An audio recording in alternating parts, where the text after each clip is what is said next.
In this video, I'm going to be building the best possible team right now in NBA 2K23. My team with unlimited amounts of MT in every single card in the game, showing you guys what is the best possible team you guys can build right now in the game. So let me know in the comment section down below, maybe your guys' best possible team right now. And of course, let me know what you guys would change about the squad. But in my opinion, this is going to be the best way to structure the lineup and just overall the best cards in my team put into one lineup. So if I could spell LaMelo Ball's name right, he is going to be our starting point guard. I think he is the best point guard in the game. I do think it's semi-close between a Magic, a Gary, and a Ben Simmons, but we'll talk about that more here in a second. I just think LaMelo, because he's 6'7" with a 6'10" wingspan, he's actually got very good defensive stats and badges. Like, they gave this man Hall of Fame anchor, challenger, clamps, glove, interceptor, menace, pick dodger, and pretty much every single defensive badge in the game on gold is really nice, especially that Hall of Fame anchor, you know, clamps and glove, really nice on the defensive end. Surprisingly for a LaMelo card, they also gave him like an 88 interior defense, so they made him a very solid defender. And then we know offensively how good this LaMelo Ball card is going to be. He's got a great jump shot, he's got that Curry escape, which is really nice for the Curry sliding and those crab animations. So a really good dribbling card, obviously really good offensively with his jump shot, and then even defensively, he's a 6'7" point guard who's going to play very solid defense in game. But at the starting shooting guard spot, I think it is pretty obvious, probably the still best card in my team, at least him and Yao Ming, that we'll talk about here more in a second, but it's going to be Dark Matter Tracy. I know Kobe's really good, and he'll be probably our backup too. We'll talk about that here in a second, but T-Mac is he's just so elite, man. He's 6'8" at the shooting guard spot. He's 7'2". He's a 7'2" wingspan. His stats and badges are pretty much perfect. Like, yes, his stats are really good, but that's not the crazy thing about this card. It's when you go to the animations, he's got the best jump shot in the game. I mean, I know some people argue the fact that, you know, maybe Kuzma base is better, Rudy Gay's base is better, or, you know, there's a different upper in the game, but for me and most people, I would assume this is the best jump shot in the game. KPJ is the best base in my opinion, and Oscar is definitely the best upper. It's only on quick timing, so it can be upgraded to very quick. So if a card gets this exact jump shot on very quick timing, it could be slightly better, but he's basically got a perfect jump shot. He's got some amazing dribble sigs. Like, the T-Mac size up is actually very solid. He's also got the Steph Curry escape, which is obviously, like I said, for LaMelo, really nice to have. The Curry slides,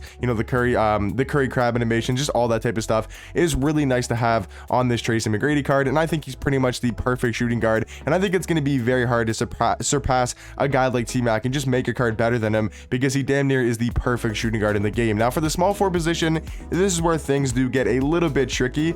I would say for me personally, with this exact lineup, I think Jonathan Isaac is the go-to guy. I'm not saying Jonathan Isaac is the best small forward in the game. I think there's some other guys that are better than him we'll talk about, but I think for this exact lineup, you have a guy like T-Mac, you have a guy like LaMelo. All you need at the small forward spot is height, wingspan, and defense. That's all you really need in a guy that can green wide open. And who gives you that the best? In my opinion, Jonathan Isaac. He's 6'11" with a 7'2" wingspan. You could also use Giannis here if you wanted to. You just want a guy that's super athletic, plays really good defense, but I think Jonathan Isaac is actually better than a guy like Giannis at that small forward spot. He's got tons of good Hall of Fame defensive badges: chase on artist, anchor, challenger, clamps, glove, interceptor, menace, like pretty much every single defensive badge in the game you'd want on the card, and you can put him on their best ball handler, their best scorer, and he can pretty much shut them down. Like, if they have a T-Mac, if they have a LaMelo, you know, if they have a Kobe, you can shut them down with a guy like Jonathan Isaac. So is he the best small forward? No, but I do think for this exact lineup, he is going to be the best small forward to run next to a guy like T-Mac and LaMelo Ball. Now for the starting power forward spot, I think it's pretty obviously going to be D-Rob. He's definitely the best power forward in the game. We'll talk about Kristaps here more in a second, just kind of like the way I'm structuring the lineup, but D-Rob is still such a good power forward. He's 7'1" with a 7'5" wingspan. You take a look at his stats. I mean, defensively, he's going to provide that defense that we do need on this lineup. Like, he's got a 98 block, 98 interior defense, 88 steal, 90 perimeter. Like, finishing around the rim's really good. He's super fast for your power forward. You know, super athletic, has really good strength numbers. He's got pretty much every single defensive badge in the game on Hall of Fame. And then jump shot wise, I do think he's got a very solid jump shot, even at that power forward position. And they actually gave this card some really nice sigs where I feel like he can play the 4, because if he didn't have good sigs, he might only be like a really good center. But the fact that he's got like the Garland size up, which is actually one of the better size ups in the game. He's got the, you know, Kobe escape, which pretty much every card in the game has, but it's nice to have on your power forward. He's also got the Dame behind the back, which is the best in the game. He's got the normal leaner. I mean, they really souped up this card, at least animations wise, and all around. I think D-Rob still has to be the starting power forward. And then for the starting center, it's got to be the man, the myth, the absolute just cheese ball of a card, which is the Galaxy Yao. I mean, he's just got to be the starting center. I know Kristaps is really good, and We'll obviously talk about him more here in a second, but it's just Yao Ming. He's 7'6" with a 7'9" wingspan. I'm really tired of this card, man. I hate playing against him, but if you guys have him, you probably have a lot of fun because he just makes the game so much easier to play and so much more fun in the sense that you can just win so many more games with this Yao Ming on your court. Like, I would say if you just put Yao Ming in somebody's hands, they already have a much higher chance of winning an unlimited game or a clutch time game just by having Yao Ming on the court. That's how dominant and just overpowered he is as a card. Like, he's an amazing defender. He's unstoppable around the rim. He's actually pretty fast for a Yao Ming card, like 80 speed, 80 acceleration. He runs the floor. He can shoot threes. Like, he's actually got a solid jump shot.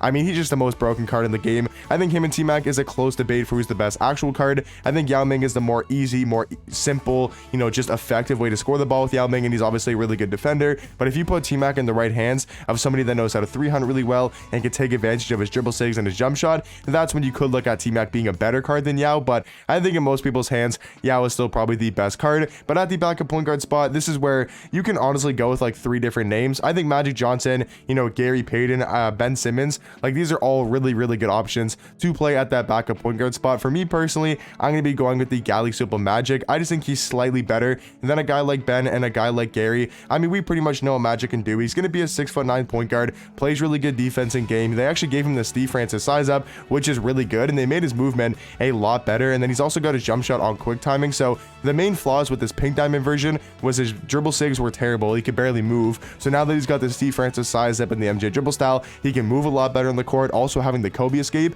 And then the jump shot was a little bit slow and a little bit baited only on normal timing, and that's exactly what this card did fix. I mean, stats and badges wise, this opal isn't like crazy amount better than the pink diamond. It's just really the animations with his jump shot and his dribbling sigs. But all around, I think Magic is the second best point guard. Now for the backup shooting guard, this is kind of where we get to the next close debate. I do think it's going to be the Dark Matter Kobe.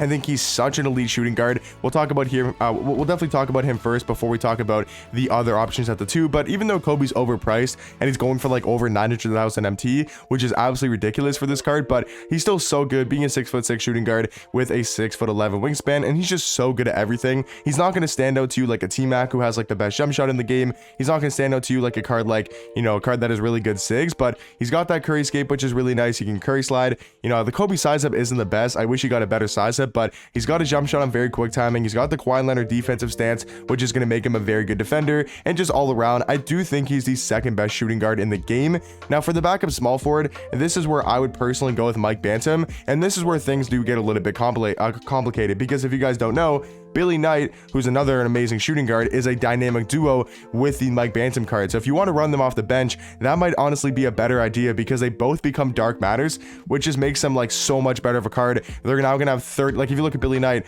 he's now gonna have 30 Hall of Fame badges and a little bit of a stat upgrade as well. So is Dark Matter Billy Knight or Dark Matter Kobe better next to a guy like Mike Bantam? I'm not exactly sure. I do think Mike Bantam is going to be the backup small forward. I know LeBron's really good, and he'll definitely be somewhere in our 13-man lineup, but I like Mike Bantam a little bit over LeBron. LeBron just got a little bit not the greatest of a jump shot with that Kyle Korver base, but this is probably the biggest, like the thing I'm the most complicated about, like the thing I'm most confused about is, do I go Kobe at the backup 2 or do I go Billy Knight? Because you can get that duo, which is really nice to have, but then I feel like Kobe as himself is the best shooting guard in the game over a base Billy Knight, but with that duo, you never know, Billy Knight could be better. So I'll definitely throw Billy Knight in that 11th spot. If you guys have both of these cards, I would probably recommend running them even over a guy like Kobe, just because you're gonna be able to save yourself a lot of MT. And then at the backup 4, this is a really another tough decision, because there's Dino, there's Giannis, there's KG.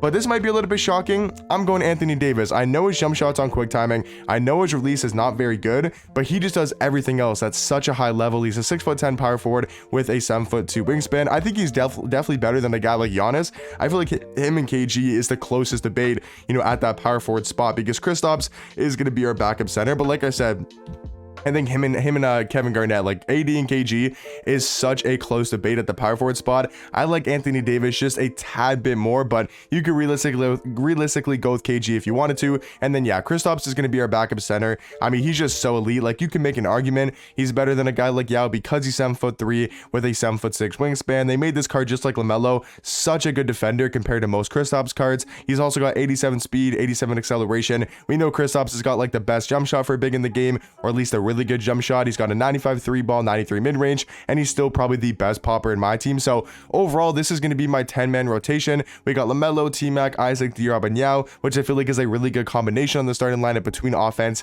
and defense. And then off the bench, like I said, I'm a little bit, confused between a Billy Knight and a Kobe, or like a KG and an Anthony Davis. So I will throw Billy Knight in our last 3 spots here. And then I'm also going to put, Gary Payton / Ben Simmons, because that could be another point guard to run over Magic. And then I will put LeBron as well, because I do feel like the LeBron and Mike Bantam debate can be made. And if you want to run LeBron over Mike Bantam, if you're not running the duo, I think that could be not a bad idea as well. So in my opinion, guys, this is going to be the best possible team in my team right now. But let me know in the comment section down below, what do you guys think about my list, or my team, I should say, and we'll catch you guys in the next one.